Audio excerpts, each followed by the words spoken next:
Coming up this afternoon, spontaneous rush for disinfectants leads to shortage of the products in some stores after Ghana announced its first case of coronavirus yesterday. Also coming up, Association of Ghana Industries, AGI, is in the process of building database for its members to make it easy to obtain raw materials for production as the coronavirus continues to impact businesses.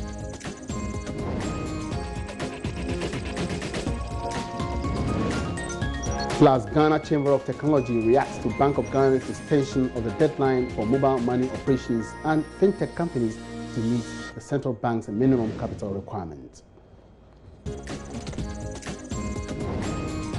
We have the details of all these stories plus more. Don't go away, we'll be right back.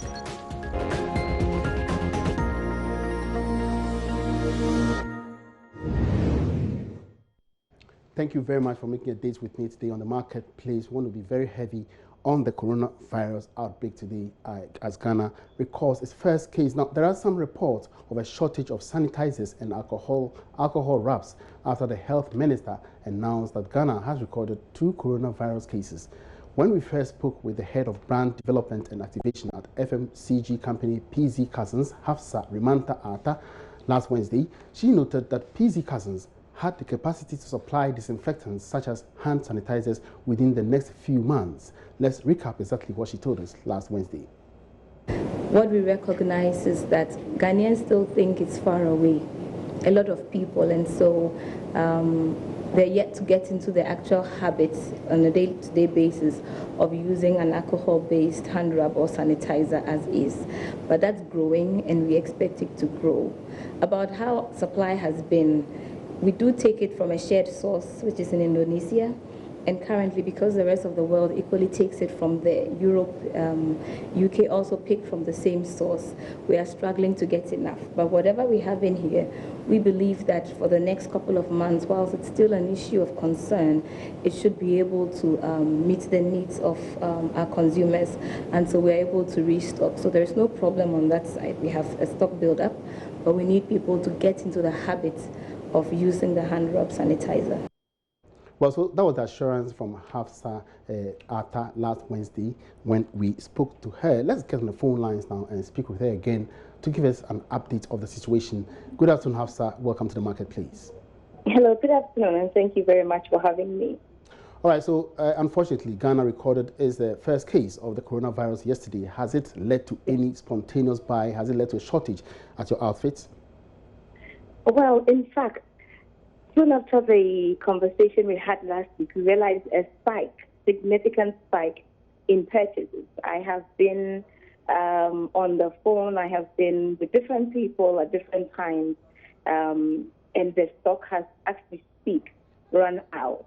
All morning, indeed, like I said before, we had an estimation that what we had would take us at least 3 months, averagely 3 months to run out. Bearing the fact that we don't even sell large quantities at all. Previous to the infection, we were selling 100 cases-ish a month. And so we estimated, well, give or take 300 cases a month, we could run for another 3 months with the stock that we have. But we have distribution partners, and they also have demands which were soaring higher. So by the time I got to my desk and had conversation even with the commercial team, it was clear that there was little to nothing. So as we speak, from our warehouse, we are done with all the stock that we had on hand. And we do believe, though, that there is stock in trade. We believe that there's stock in trade either in the GP's end as a distribution partners or some wholesalers. And we're hoping, though, that some retailers are not hoarding, because we've also received a few reports that somebody said they bought a little bottle, which I assume is a 50 ml for a price of 40 Ghana cedis, which is high on the high side. The retail price of that bottle from our end recommended is 5 Ghana cedis. And so, yes, it's what it is. It's out of stock from our warehouse, still in trade. I have been in the market and in town since 8 a.m. this morning with my team. We actually wanted to see what's on the ground. Everywhere we go, we didn't get a single bottle, not Carex and not any other brand. So one of the pharmacies we entered, I said, I'm sure you know why we're here. We're not even branded, so you cannot tell. And the lady's response was, it is finished. because that's what she's been saying all morning. It is finished. So this is the reality on ground, and it is what it is. Yeah. All right. So do you think this situation is going to lead to further price increases from your outfit's perspective now? Not at all. Not at all. Our intention by no means is to profiteer from the situation. As a matter of fact, our biggest intention is to get the product into the hands of consumers together with adequate information.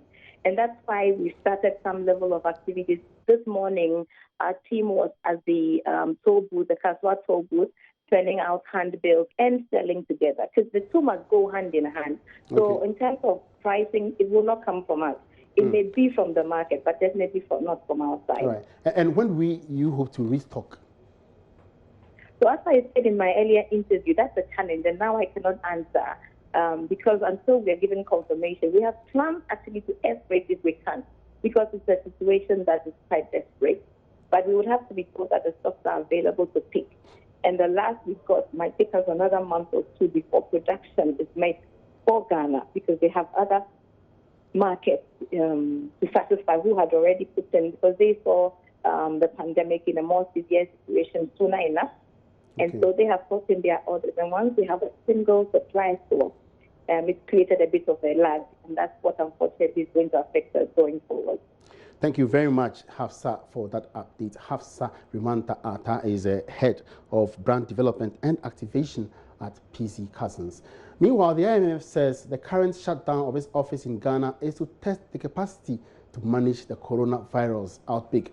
The fund has asked its staff not to report to work today, but rather carry out all their work online or within the virtual space because of the coronavirus. According to sources close to the fund, this is part of several simulation exercises to get them ready should any of its staff be infected.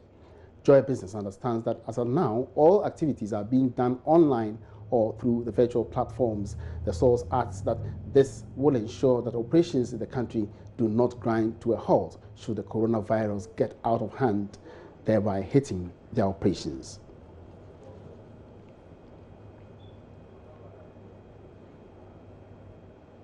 All right, so we'd like to stay a little longer on this particular development. My colleague Karen Dodu is currently at the East Cantonment Pharmacy at the Kwame Nkrumah Circle. She joins us live for some updates on this current situation. Good afternoon, Karen. What can you report?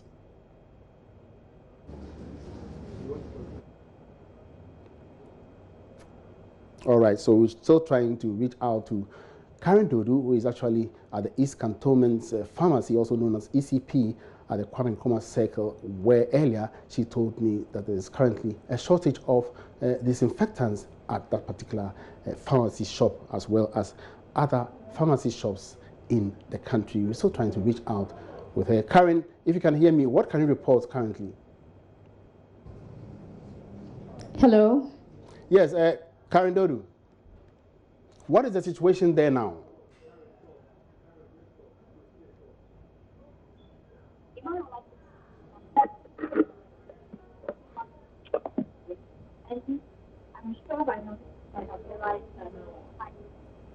And I'm sure by now many people might have realized that sanitizers, there's a shortage of sanitizers in several pharmacies across the capital. Now, the situation here is no different, as several people have trooped in to demand for sanitizers, but unfortunately, they did not get some to buy. But I've been told that the shortage did not happen only today, but then over the past few weeks, many people have been buying the sanitizers in bulk, and some have been exporting them to their relatives outside the country who are in other affected countries.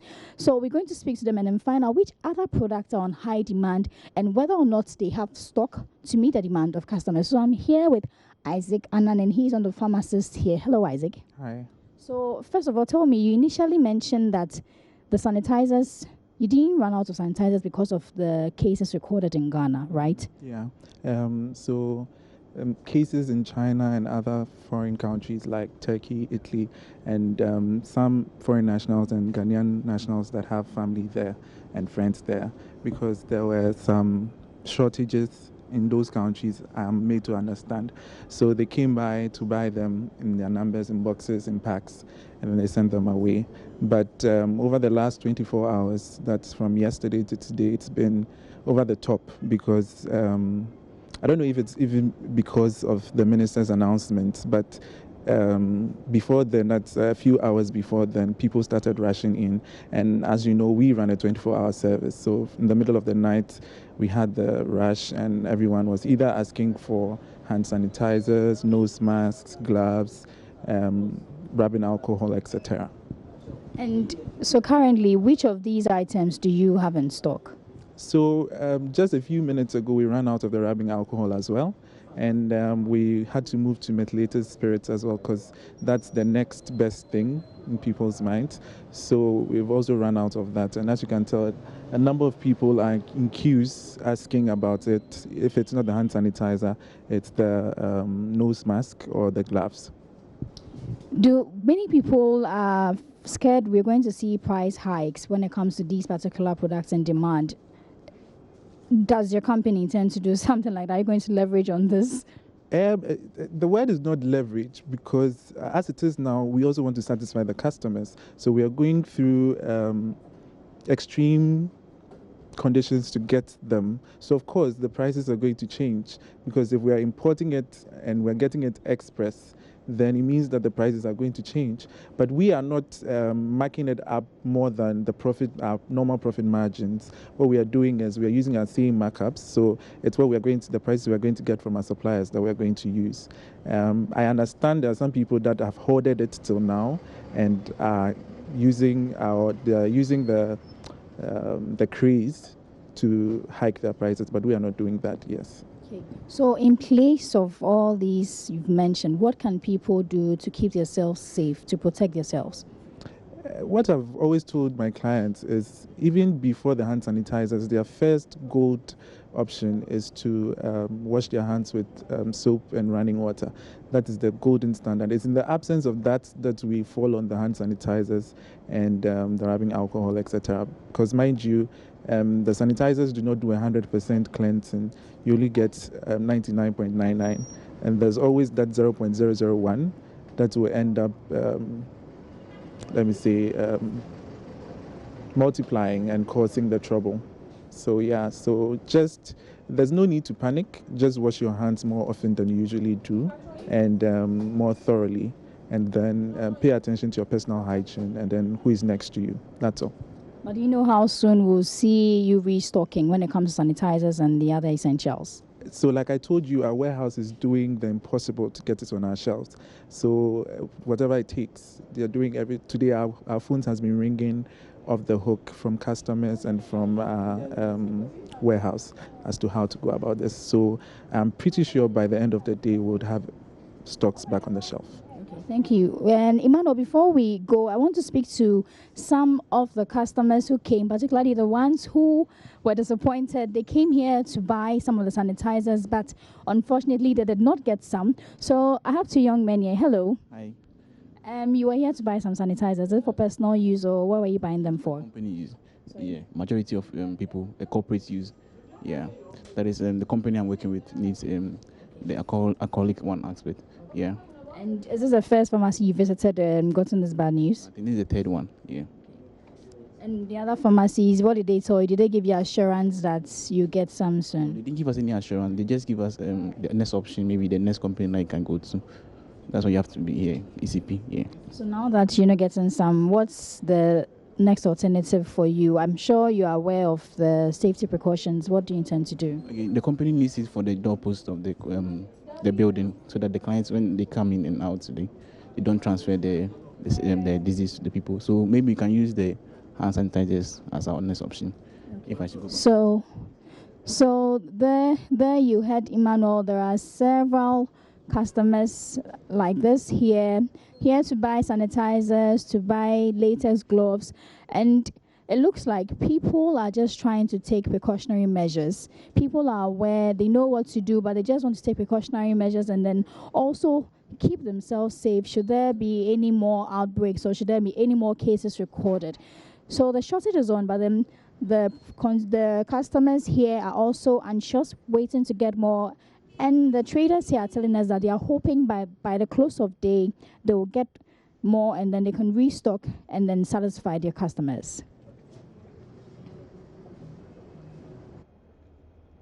Thank you very much, Karen Dodu, for that update. And that exactly is the situation on the ground as we speak. Now, the Association of Ghana Industries says they are in the process of building a database to collate information of its members to enable them obtain necessary raw materials for production in order to sustain businesses that are struggling to meet impact of the COVID-19 virus pandemic.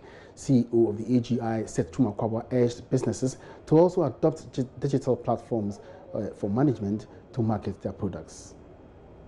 You may have a situation where one company may have so much stock of a particular raw material, and may not be able to produce within a certain long-term period. So information can be shared, products can be shared, and indeed the sectors do business among themselves. So we need to pick a lot of data. Secondly, we need to look at other sources of supply of some of our raw materials. If it's coming from a particular country, say China, and we are no more getting it because production has gone down, we have to start looking from look into other sources. Normally, when you import in smaller quantities, you don't enjoy economies of scale, so the price then becomes high and you're uncompetitive. So this is the time you need to pull resources together. So we are going to establish a small database on this and pick members' information. If you have a hotline where members tell us, I have these products, I'm not getting my supplies, and then we pull a couple of them together. Then even if it's not China and other sources, once we pull them together, we can import in volumes and then share. That kind of situation will help. We also need to start doing business electronically. The Ghanaian most of our business people, they do face-to-face. When you go to China to import things, they want to go and inspect, which is the right thing, because sometimes you are unsure of what is going to be shipped to you, even if you inspect a particular batch. So face-to-face is what is happening a lot more. But I think in situations like this, we can also do electronic business once our bankers are prepared to support us. So we need to also look at the business model in dealing with situations like this, so that you don't always have to go face-to-face, because they must also survive, they must produce. Even if there's coronavirus, I'm sure some of the factories will still be working. The challenge is the traveling. The movement of the people to do the business is always the challenge. But if you develop good network and you have credible people you are working with, banks helping and all that, and the banks should come in here to help as well, so we can have special arrangement that enable people to do business electronically. That will solve part of the problem. And then we can also be sending specific proposals to government. As I said, the president has said that we are earmarking about $100 million. How do we utilize it in a way that brings benefit beyond this tragedy that we have for ourselves? So I think there are so many things, and then we need to look at the long term. I know government has come up with a lot of beautiful initiatives: one district, one factory, stimulus package, economic zones, business linkages. If all these are working very well, and I know it takes a little while for them to materialize, we need to focus on some of these strategies so that we would develop our manufacturing sector such that the supply chain works. Let's look at our bauxite industry. Today, if you're able to produce the bauxite in that volume, you have the refinery, you have the entire activity. Now, government's borrowings must be used in targeted areas of the economy in order to keep the economy afloat during global health crisis. That's the view of the West Africa Regional Director for CATS International, Apia Kusi Adomako. He was speaking also in the business edition of PM Express. We have this Fiscal Responsibility Act that put a cap on how much government can borrow in relation to the 5% from the fiscal deficit. Yes. And now this year, government is looking at 4.7% of the GDP. Yeah. I'm not very sure that we can meet that target. And in this crisis time, I think that the government can go to Parliament to seek for derogation of that particular line to allow government to go beyond that, because we are in crisis time, say that we can use those resources to salvage the economy. Because if we allow this cap to restrict us, I think we might end up sliding deep into a recession, if not even a depression. So I think that government needs to do that. But government borrowing should also be very targeted to sectors and businesses that they think that they can have a good impact, potential impact in sustaining the economy. And I also want to say that business have also gone for loans. And if, let's say, because of this crisis, you are not able to pay your loan, I think that there should be a measure saying that the banks will not come and attach your property because you have defaulted. That is a very key thing that, Ministry of Finance and the Bank of Ghana needs to do to prevent businesses from being attacked by banks for not paying loans because of this crisis. Because certainly we are in different times, and when you are in crisis time, I think things are not business as usual. You need to come up with, extraordinary measures. You're still watching The Marketplace live. We'll take a short break here. We'll be right back after this.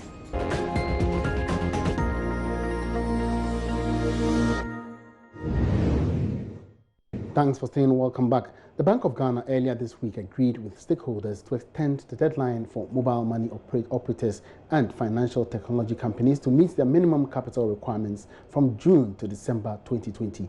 This move forms part of by the central bank to ensure that all operators meet the minimum capital requirements before the set date. The central bank has also agreed to allow 50% of assets to be considered as part of the capital requirement, while the other 50% of the paid-up capital will be held at the central bank. Head of Payment Systems at the Bank of Ghana, Dr. Seto Amediku, disclosed this in a remark on behalf of Governor of the Central Bank at the Maiden Mobile Technology for Development Conference in Accra. Here's more in this report. The Bank of Ghana last year announced June 2020 as a deadline for all mobile money operators, including telecom firms and banks engaged in mobile money transactions, to meet the minimum requirement to lose the operating licenses. The requirement forms part of the regulation process as prescribed by the Payments and Settlements Bill, which was passed last year. Speaking at the Mobile Technology for Development Conference in Accra, Head of Payment Systems, Dr. Seto Amediku, said the central bank has revised the requirements and also extended the date to December 2020. All fintechs are to use 50%, or existing fintechs are to use 50% of their existing assets, verifiable assets, as part of the paid-up capital, and 50% to be held at the Bank of Ghana. In addition, the governance framework and infrastructure requirement deadline has also been extended to December 2020. Ladies and gentlemen, the importance of financial inclusion for growth and development cannot be overemphasized. It is generally accepted that financial inclusion boosts economic growth and poverty reduction through channels such as savings, mobilization, and resource allocation. Most importantly, to central bankers, financial inclusion supports our efforts to maintain price stability. Vice President Dr. Mahmoud Bawumia, who launched the conference organized by the Ghana Chamber of Telecoms, applauded efforts by operators to digitize the economy. He advocated the yet-to-be-introduced universal QR code system and says it will make payments for services easier. Use and pay your trotro fare. It's very simple. No quarrels about changes. So we need to now move in that direction where we are using this mobile technology to actually effectively make Ghana a cash-light society.